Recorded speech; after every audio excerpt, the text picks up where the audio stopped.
Tomo, you're crazy, man. Get out of here. Welcome back to Northernlion Plays The Binding of Isaac Afterbirth Plus, the Convalescence Edition. I think, mercifully, if you've been following the banal minutiae of my daily life, I feel a lot better. It seems like a cold that's not going to last a long time. Just a little... I got the dry snots. I know that's gross. That's why I brought it up. Let's see what we got here. We lost N1 in our last run. I remember that. You know, sometimes there's like a trajectory. Gwibbid hole. It's like a Dutch stew. A gwibbid hole. There's like a trajectory that colds take. It's like day 0. I feel bad, but I don't think I'm gonna get sick. Day 1, am I sick? Day 2, oh, I'm sick. And then the rest of it stretches out before you like an oasis in the desert. Wait, that's like a desert in the oasis is really the way it should be described. There's the cold is in my body, and then after, you know, 12 to 48 hours, it's the cold is in my face. And then there's like the cold is drying out, and I'm in the cold is drying out phase. The floor is also lava. You said the word wrong. Do we want... I actually kind of like Grandfather Fly. Yeah. Which is actually Papa Fly, but if I get one more Fly Son, then the point is made. It's not... There's no, like, overarching strategic decision here. It's not like I'm like, well, if we fight Champion Ragman, I need Papa Fly to provide me with a 0.33 repeating, of course, extra damage per second. It's more like... He is a decent familiar that actually has the capabilities to shoot enemies, unlike a lot of the familiars in this game, so, hook me up, dude. Second secret room is many runes. If we can only take, one rune with us. It's always tough because, you know, you want to take Yera, but it's actually, like, oftentimes the wrong choice this early. Like, we want Black Rune if our items suck, but then we've got our own reroll situation, so... Okay, we got Blank Rune. Awaz we just use, obviously. So we have an Onsus, a Yera, and a Black Rune. We're gonna start by taking the Black Rune in here, and if we don't like the item, and we don't like the reroll, it's a great opportunity to use this. And then we can take Yera down to the next floor, which is definitely a better choice than Onsus, even though I would, you know... I like the Onsus rune probably more than the average person. Because I have a tendency... Not sure if you noticed, sometimes, you know, when I get on my BS again, as they say on censored Twitter, which is the only Twitter I use, I tend to like to go quickly. It's a problem for me. It's been both a blessing and a curse for me in my life, you know? It's a shame because I kind of like this item. I think we're just going to take Caffeine Pill. And then roll Black Rune as we head down. You know, I was always the kid. You know, they give you times table sheets, 2nd, 3rd grade, 4th grade, 5th grade. I don't want to out how bad my education system is here, but... and they'd be like, okay, here's 100 multiple choice questions. Raise your hand when you're done. I would always be like 1st or 2nd in the class done. At the same time... Whenever there was anything that required a little bit of planning and forethought, it was always like, well, did you even read the project? And I'm like, nah, there's no time to read the project. We've only got 6 weeks to work on it. We gotta knock it out right off the bat, you know? Get started. Stay agile. It's a habit that I've gotten a lot better at as I've gotten older, but yeah, rest assured, many of you out there probably fit, oh no! Probably fit the archetype of, what I was describing myself as. I was definitely a cut once, measure after sort of guy. I'm working on getting over that, and it's gone well. I'm a bit more plan heavy than I used to be, but... I think it's not that it's bad. Like, you're gonna look at me like I'm crazy. Like, I'm gonna reroll... Okay, it worked, but still, you're right in principle. Like, I'm gonna reroll Mom's Wig, but I'm gonna take Papa Fly. But I don't know. I'm feeling the Zane today. We got Death's Touch. Oh, we got Death's Touch, which again means that it was the right decision probably to do what we did. even though, oh, careful. It was also, in principle, like, demonstrably incorrect. Or suboptimal, at the very least. Anyway, we're probably not going to get a deal with the devil, but the odds are not terrible. And I don't feel too badly. Or does Superman feel badly? I feel bad. That would be a great tweet.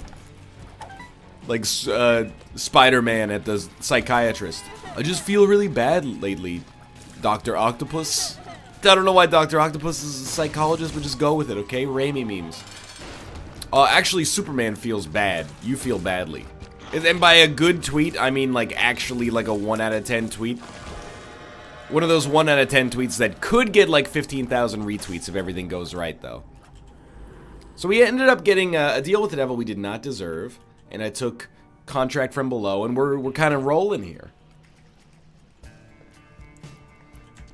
Good damage. Bad tear rate, because we got Death's Touch without any tears up. So, I mean, that's where like something like Black Rune can really come and help you out later. It's probably like not the right time to go to this room, but again, you can't stop me. Nah, wait till I get my money. Yep, just ruined my deal with the devil chance, and then immediately took damage. Unfortunately, I have to let you know that any criticisms you levy at this video are officially discounted as a result of the I'm sick principle, which means even if I have a minor head cold, you cannot make fun of me. Sorry, it's just the way. I don't make the rules. Hey, also, thank you.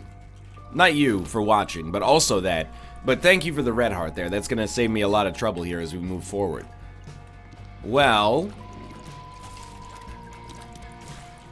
I don't know why. I feel like I'm not seeing the board that well today. You know, some days you just, you know, you boot up Rocket League. I'm trying to make a metaphor here. Bear with me. You boot up Rocket League and you're like, you know, you feel like Kronovi.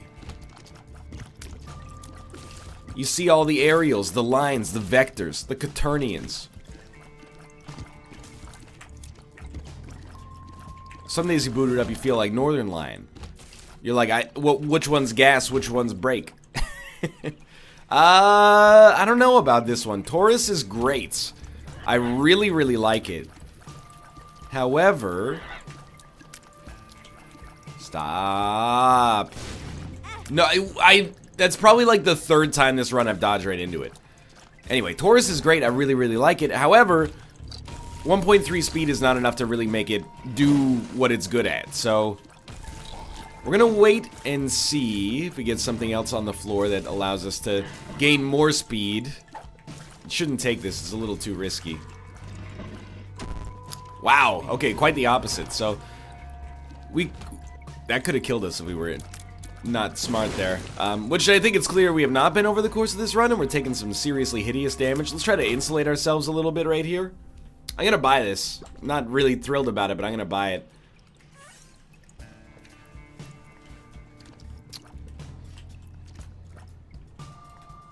Oh, I mean, we need it. And also, this is great timing, because I was losing my mind there. What do they call Joe Biden at the donut shop? Dough by 10. Because he's really strange. He buys like 10 donuts instead of a dozen. Because of, he throws 2 of them away. Because he's watching his glycemic index. Okay, look, not every joke is going to be a winner, okay? But dough by 10 sort of works. It's not going to blow the, it's good enough for, it's not good enough for Conan. It's probably good enough for James Corden.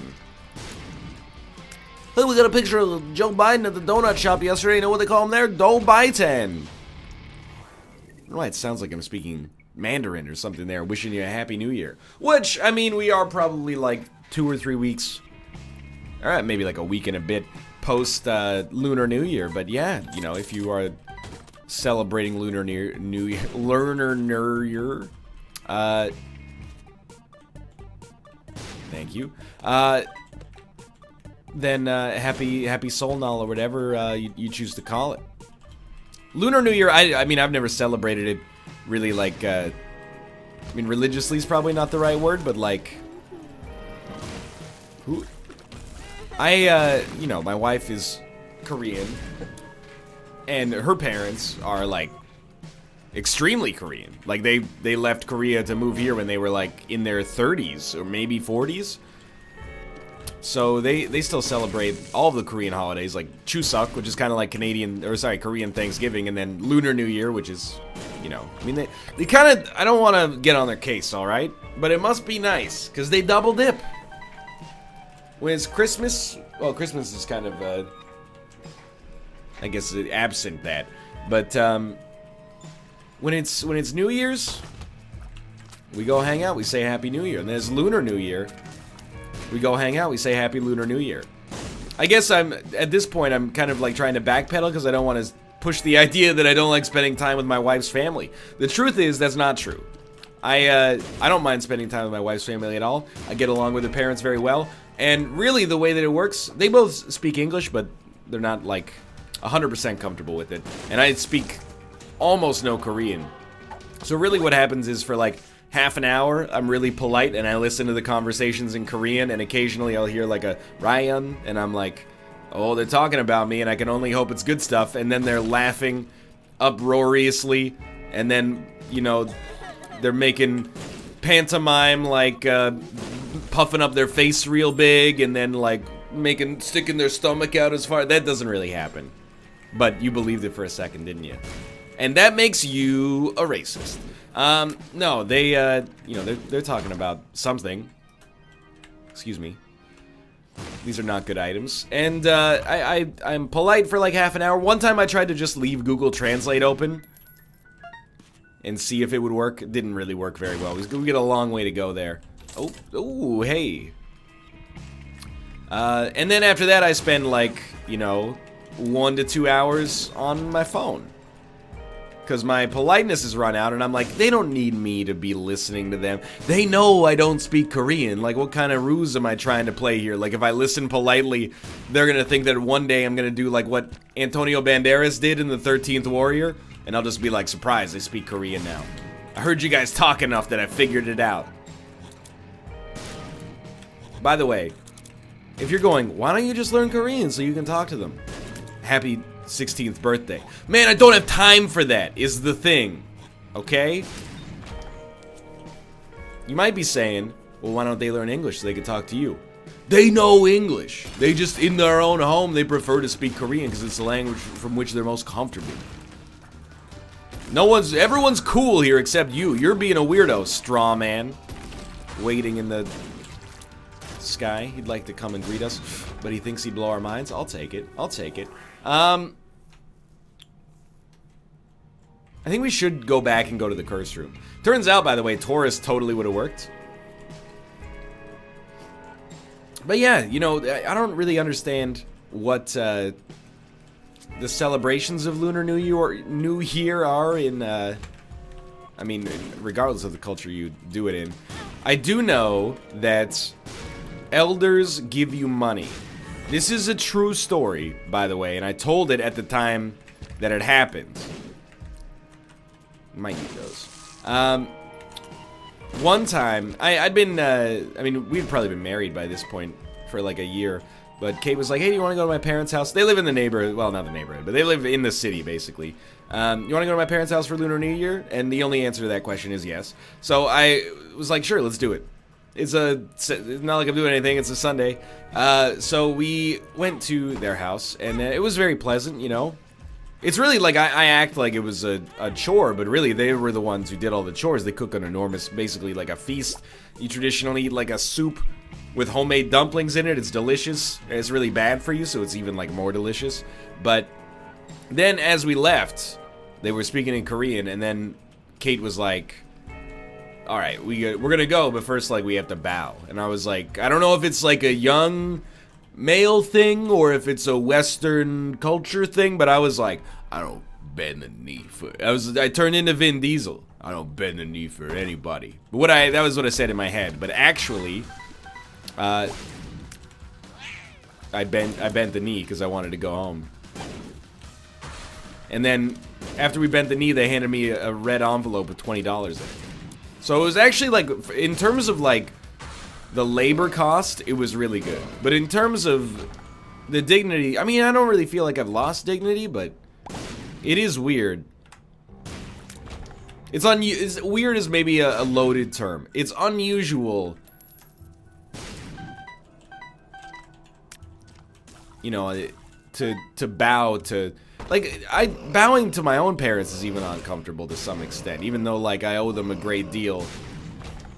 You know, you tell your parents you love them, and if you're Tom Brady, you kiss them on the mouth, but, like, apart from that, I don't know, something about bowing is just, like, I don't know if it's because, you know, we have a history with bowing, like, serfdom, feudalism and stuff like that. It's, like, built into our soul to not bow to anybody who's not the rightful king of England, but I'm overthinking it quite clearly at this point. By the way, just get rid of this black rune. It's been wasting our time for too long.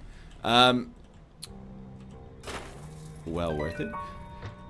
But I'm making it more of a big deal than it was. But it's just one of those, you know, you end up in these, thank you, situations. A little bit of culture shock is not the right word. It's more like culture what? I'm sure it happens in the opposite direction as well. You know, but it's like, it's actually pretty sick. And I'm being honest here. Because we have like, for every holiday, we kind of have like 2 versions of it. So we have like, for Christmas, for example. Let me just, I don't know why I think I need bombs. Like, I haven't had Epic Fetus in so long, and it's just like, how does this work? Is this thing on? How did I get into this great big bloody nutshell? I love that. So we'll have, like, for Christmas, we'll have what I would consider like a more traditional kind of North American Christmas. We'll have ham or turkey, mashed potatoes, all the fixings, you get the idea. And then maybe we go to, like, Kate's parents' house. High Priestess. 2 of diamonds, 2 of spades. That's actually pretty good, too. Let's take Poke Go and get out of here. And then we'll have, like, you know, some dumplings, some braised meats, a whole fish just kind of sitting there in the middle of the table. All the banchan, you know, kimchi, pickled radish, etc., etc. It really is, like, it's the best of both worlds, dude. Now, if you're asking me honestly, you got me set up to a polygraph test. Would I prefer to just eat turkey twice? Look, you ask me how I know, I'm gonna have to plead the 5th. However, it's nice to get, I do like Korean food, it's just, you know, I mean, I lived in Korea, but I like a lot of Korean food. I think I like more Korean food than the normal, like, average expat does. But I do still like, my favorite Korean foods are like what your favorite Korean food would be if you were like a 13-year-old Korean boy.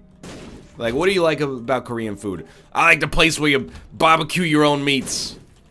What do you like about Korean food? Oh, I like being able to buy a corn dog off the street. I like fried chicken, you know? It's just like, I feel like whenever Kate's parents are talking, we're like, you know, what's your favorite Korean food? They're like, a fish stock soup consisting exclusively of boiled seaweed and ground beef. And I'm like, that's too far for me. I've eaten some weird stuff. I ate anglerfish when I was in Korea. It was expensive relative to what I was eating at the time, and I hated it. If someone here actually speaks Korean, you can confirm whether or not it's anglerfish. It was agwijin. It's like steamed anglerfish. I ate,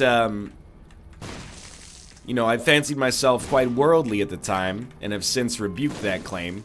Was that my cat? That is my cat. Tomo, I know! Hello, buddy. What's wrong? You can come in, but... Okay, so, like, I have so many anecdotes, okay? Yesterday, it was Valentine's Day. So, obviously, I did what everybody does on Valentine's Day, and I went to class and wrote a midterm about enterprise level C# development and how to, you know, convert an existing CRUD repository pattern into a WCF service that's extensible and can be hosted off-site. So, like, that was really romantic. And then after, and I freaking bombed it, by the way. Like, I've been talking, you know, DAE programming. Oh, do you mean an int? Do you mean a long? Then I'm doing some real programming. I'm getting my butt kicked. I'm learning a lot, but I'm absolutely eating it. Anyway. So, on the way home, because I'm a romantic, I bought my wife a dozen red roses. What I really did is... Oh, Tomo, you're going to step on the power button. Get out of here. It's not that Kate doesn't appreciate it. She does. But what I've really done is I've bought my cats a dozen red roses. And I looked it up before buying them. I was like, are cats allergic? Well, not allergic, really. It's more like, is it toxic for cats to eat roses? And the answer is no. So I was like, alright, we're safe there. But I still don't want them eating the roses. But the roses also smell. They do not smell like doo-doo-doo, by the way. So they're always like, I've got them sequestered in my office right now, the roses that is. The cats keep trying to like break in and then consume the roses. And I'm like, they're not for you to eat. This trash is like $8 a flower, man. Slow your roll. Okay. I don't know, the flower industry. I got a bone to pick. It's like, I might even answer my own question very simply here, because I was going to say, why are flowers so expensive? And the answer is, people my age largely don't see the point. And when they see the point, it's almost exclusively on, like, one day out of 365. I imagine they make a ton of money when they handle weddings as well, but... We got married at a restaurant, sorry to burst your bubble then. But yeah, dude, I was like, this grows in the ground. Are you crazy? That's what happens when you buy your flowers at No Frills. I'm kidding. Anyway, it was a more upscale grocery store than that. It is true, though. That was, oh, I was doing Korean anecdotes. Yeah. People always like these most of the time. We ate a lot of Korean barbecue, which is like, it tricks you into thinking it's a real meal. You're gonna think that this is, like, insulting. I lived there, okay? I brushed the memi away from the entrance to the restaurant to get in and eat some glorified bacon. It's basically just... It's like the perfect meal... if you want to delude yourself into thinking that eating exclusively bacon is healthy. And I know you're going to be like, bacon's not as unhealthy as the sugar-free media would have you believe. I'm going to try it. Why not? Nah, it's not like that. I am aware of where you're coming from here, and, you know, what's the real enemy? Fat or sugar? Probably sugar, right? That being said, probably should not be in the habit of being like, hey, let's go eat, like, 10 thick slices of bacon each at this place. You'd like to leave now, Tomo. This is a series of events nobody could have possibly foreseen. I don't know why I'm playing this, but sure. Well, no boss rush. The way that this story goes is we ate a lot of Korean barbecue because we were like, you know, oh my god, it almost froze. We're like 8 expats. And it was hard to, like, some people were like, I can't use chopsticks. And you're like, what? You live in Asia. Some people were like, I don't like spicy food. You're like, what? So one dude, and again, you're entitled to eat whatever you want to eat. But I also think that, like, to some extent, you gotta kind of, like, meet the country in the middle. Like, I had problems when I lived in South Korea, but I didn't try to integrate. Because they wouldn't let me. But, I tried to meet the country halfway and be like, you know, I very, very rarely was I like, why do they do things like this? Because the answer is like, oh, well, they've got, like, you know, thousands of years of history that, you know, lead to tradition and, you know, different preferences and blah, blah, blah, blah. Dude, I'm gonna whatever. I'm gonna take it. Of course I'm not gonna re-roll it. Don't be crazy.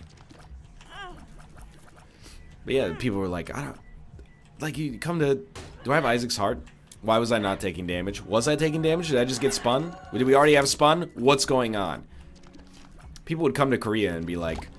They'd like land with a year's contract and be like, I'm a vegetarian, is that a problem? Well, not for the country. But for you, probably. There's meat everywhere. Like, it's not impossible to find a vegetarian meal, but it's definitely not like... I mean, like, Buddhism is... It's big there, but at the same time, like, so is Korean barbecue. So, you know, you gotta... So you might have to compromise some ideals at some point, or maybe just accept that it's gonna be a little tougher for you to find not only meals, but also friends. But anyway, we ate a lot of Korean barbecue because it was amenable for most people.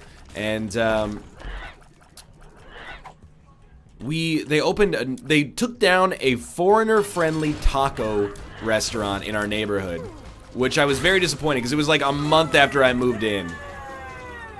They were like, hey, we're getting rid of that taco joint. And I was like, but I need tacos sometimes. And they're like, okay, don't worry. We're going to put it in a new restaurant. It's going to be a Korean barbecue place. We're like, all right, that's pretty good. Turns out, it's not Korean barbecue. It was a meal called makjang. And for those of you who aren't familiar, makjang is, it's a Korean word that roughly translates to the English word poison. It's Korean barbecue that, like... What is going on here, by the way? It's Korean barbecue that is formed around pig intestines. Stomach lining, like all the gross stuff that the other restaurants would never serve you because they respect you as a customer. So yeah, we ate there once. My friend and I, we were like open-minded, genuinely open-minded going in. Grab a couple beers. Hey, give us one makjang, please. Cook it over a big old barrel in the center of the restaurant. We're eating it. What am I getting hurt by? I don't understand. Cook it over a big barrel in the center of the restaurant. We start eating it. It's like chewy gasoline. Extremely not nice. You know, you might enjoy it. That's not an insult. I just mean, like, you know, you might enjoy it. But, then, just to show you how committed we were, I still don't really understand what's happening here. To show you how committed we were, we went back. Because we were like, maybe we judged it unfairly. And, like, you know, we went in and we knew it was going to be, like, stomach meat, so maybe our brain tricked us into thinking it was bad. We ate it again, and we were like, no, this is actually terrible. At least to my delicate sensibilities, it's no good. And I'm not a picky eater. I'll eat pretty much anything at this point in my life. I think I'm just a monster. Like, my grandma, she always posts these things on Facebook. I should really call her. That's so sad, but hey, you know, we're growing as people over the course of this YouTube career. That's good. Anyway, she posts all these Facebook things that are like, you know, how picky of an eater are you? I got 7 out of 100, and then it's just a list of 100 foods, and it's like, give yourself 1 point for every one you wouldn't eat. And I got a 0. There were like 15 foods on the list I do not like, but I'll eat them. And you might say this being pedantic, but I don't even mean like in a survival situation. I mean like genuinely if I'm bored. Like I don't like mushrooms, but if there was some mushrooms next to me and I, you know, was feeling a little peckish, I'd eat the mushrooms. I'll eat a food I don't like. Lemon. Oh, I think the thing is maybe there is no food I don't like. Maybe it's just that there's foods I prefer. So every food, in many ways, is like at least like a 5 out of 10 for me. Like if I mean this 100%. If you were like, hey, what about that Korean intestine? Absolutely. If you fried up some Korean intestine right next to me, I would be like, that's gross. And then probably when you weren't looking, I'd steal a couple. I'd be like, it's not that bad. You know? There are very few foods I won't eat. And we were talking about it on the NLSS, but like, again, mushrooms are kind of like, that's the food that I'm ashamed to not like because I'm an adult, and whenever I go out to a nice place, they're like, oh, ooh, a soup of morel mushrooms. And I'm like, just give me the Campbell's chicken noodle, please. I don't actually do that. Because, again, I'll just eat it. But, please just give me sad bombs. This is... Our missing no rerolls have been terrible so far. But if I'm at a place and they've ordered pizza and they're like, hey, there's mushrooms on it, is that cool? 100% I'm like, no hesitation. That's cool, dude. Thanks for ordering a pizza. And then the second thing is when the pizza comes, I'll just eat it. And then when I get a mushroom in my mouth, I'll be like, this bite is slightly less good than the bite before it, but still, you know, it's still pizza. Unless it's from Papa John's. Alright, I have to respond to a text message. I dropped my wife off at a medical appointment mere moments ago. Okay. I need like 10 minutes. Is that okay? So I was like, I'll go home and record an Isaac episode. Genius play. Except the Isaac episode has gone on, well, it looks like it's gonna go on a little longer than your average. And then the appointment was a little shorter than your average, and then we got some Vancouver traffic, and it's all... Dude, I know that I go through the... I love Vancouver as a city, genuinely. I want to live the rest of my life here, at least until it becomes completely untenable. Or the soul of the city is completely eroded by, you know, transplants like myself. But either way, I love it. There's so much to like. There's a good spirit to the city, a certain laid-back vibe, while also having, like, it marries that kind of like West Coast laid-back feel with an East Coast kind of like rush, like don't get in my way sort of thing. And it's gonna sound like that's a bad thing, but no, I really like that because I don't like to be kept waiting by other people's inconveniences. But anyway. Just being honest, some things about this city drive you crazy, man. You know, I tell you anecdotes about Vancouver driving. You probably go, everywhere's got bad drivers. You're right. But I was driving Kate to the medical appointment today. It's not pregnancy, by the way. Like, genuinely, I know. You guys have got to stop being weird about that. Not just to Kate and me, but like to every female creator on Earth. Anytime is oh, my stomach feels bad. Pregnant! Good one. Joey the bully from 4th grade. Anyway, the point is, I know you mean it in jest, but it's still just... It's more as a comedian I'm offended at this point. I'm also offended that I called myself a comedian, but... Anyway, the point is... I was turning left at a traffic light. There was a sign at the traffic light. I wish that I was making this up. It's not even being embellished in any way. There was a sign at the traffic light that said, don't turn left on red. On red! It wasn't you're gonna, oh, it was a one-way street. No, it was like a two-way street onto a two-way street. I want to know what kind of police incidents have happened where they said, you know what, fine. Just put up a sign that says, don't turn left when the light is red. If you're from a part of the world that drives on the left side of the road, you might be confused. But imagine if your sign said, you know, don't turn right on red. You're like, yeah, I know. I have a driver's license. That's like one of the first things. It's like the second thing you learn after don't go straight on red either. You know, of course, we hold these truths to be self-evident. The light is red. Of course I'm not gonna go. Ooh, this is an interesting one. I thought that was... It's probably, it's more innocuous than that. I imagine it's because it's, I don't know, kind of like a weird half street or something like that, but I was like, man, you shouldn't have to say don't turn right on, or don't turn right on left. Or sorry, don't turn right on left. Is my brain broken? You shouldn't have to say don't turn left on red.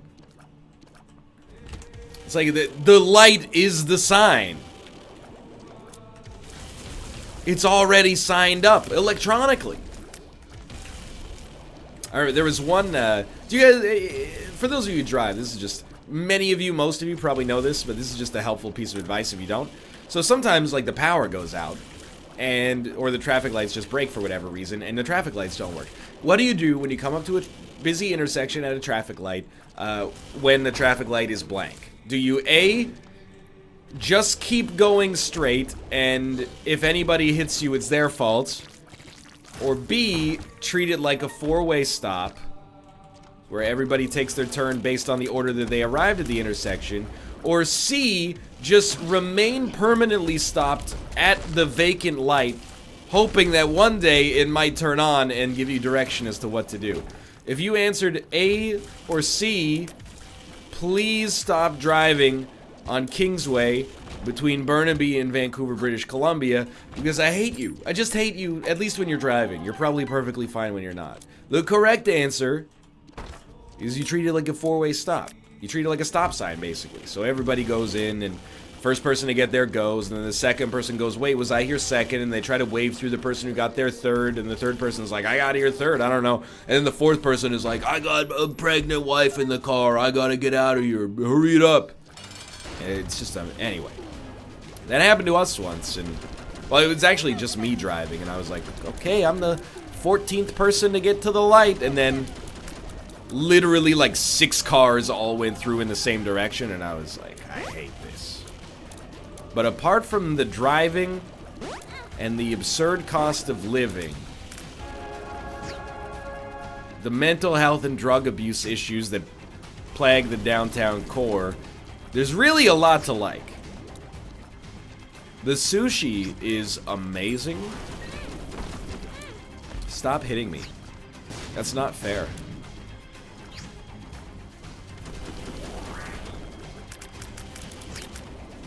It's like, I thought this run was good, but I'm being proved a liar here. We'll never know, I guess. Oh, Death's List came through for us in the clutch, but, alright, here we go. Good run. To finish it off, please. What is this? It's the same run. Okay, yeah, I'll do it. I don't think we've had the D100 now that I think about it, so why not? I think that I have no idea. I'm gonna leave those items there to be rerolled. This run is very strong, but also very strange. Don't take clicker. Are you out of your mind? We do have 10 lives as well. One of those lives might be related to Dark Judas, so we're never gonna see it, but that's kind of exciting. Oh, we have Kidney Stone as well. Well, let me put it this way. Although I like this run in many ways, I'm also very eager to never see it again.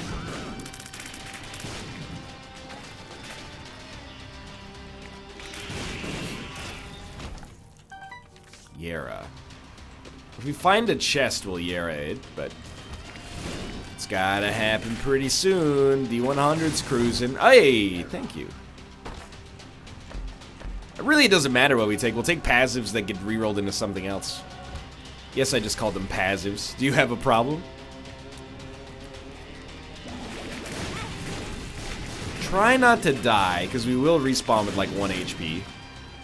Forever. That's what I was looking for. Maybe? Now that I think about it, maybe it isn't. We must have 9 lives already. That looks pretty cool. I can get down with that.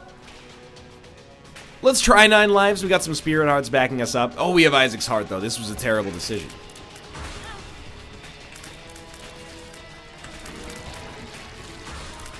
This is a good Isaac run, though. It's a kind of, like, it's not necessarily extremely powerful, but it's a good Isaac run. Like, it's a fun run, and it kind of plays to the strengths of the game.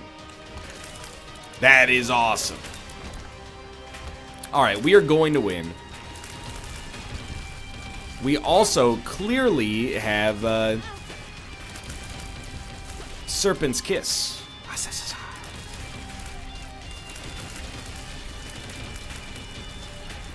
Because we just stacked up a bunch of HP that we probably did not deserve, but I thought I heard a chest in there.